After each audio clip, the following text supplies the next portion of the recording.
asili ya mwanadamu. It is the nature of a man. Ni kitu ambacho kipo ndani tu kwa mwanadamu. It is just within a man. Hakitoki nje. It doesn't come outside. Pepo anakuja tu ku-amplify. The demon that come to amplify. Anakuja kuzidisha kile kitu. Just amplify that pride. Ila kabla hakijazidishwa. But before it was amplified, it was there. Hata utuambia hapa una kiburi. Even if you tell us you are not proud, you are. Unajifanya mpole hapo. You are like, you are humble. Una shida milioni 100. You want 1 billion. Upate hiyo milioni 100. Let you have that 1 million. Sahi. This time. Tutajua una au una. We'll see, we will know if you have it or not. Ulikuwa utembei kwa kuweka mikono mfukoni. You were not putting your hand on the pocket. Now you are walking, putting your hand on the pocket.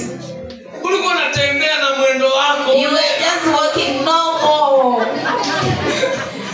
Milioni 100. 1 million. 100 million. Now you are smiling. Unasema nini? What I'm saying. Ni kitu ambacho ni asili mwanadamu anacho. It is something that it is naturally in a man. Kila mtu anacho. Everybody has it. Hakitoki nje. It doesn't come from the outside. Pepo ya kiburi ni The demon of pride is kuzidisha tu kiwango cha kiburi. he just amplify the amount of pride. Sio yeye ndo anakuwa kwa He's not the one who causes it. ndo anasababisha mtu awe na kiburi. Cause the man to be proud. Hapana.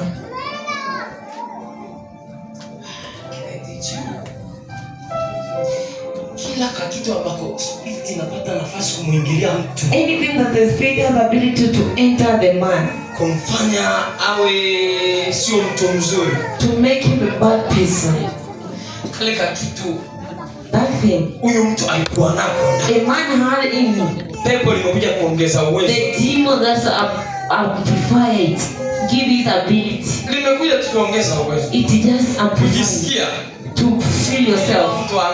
Everybody has that kind of thing. Who taught you to cry? Everybody cry when the pain.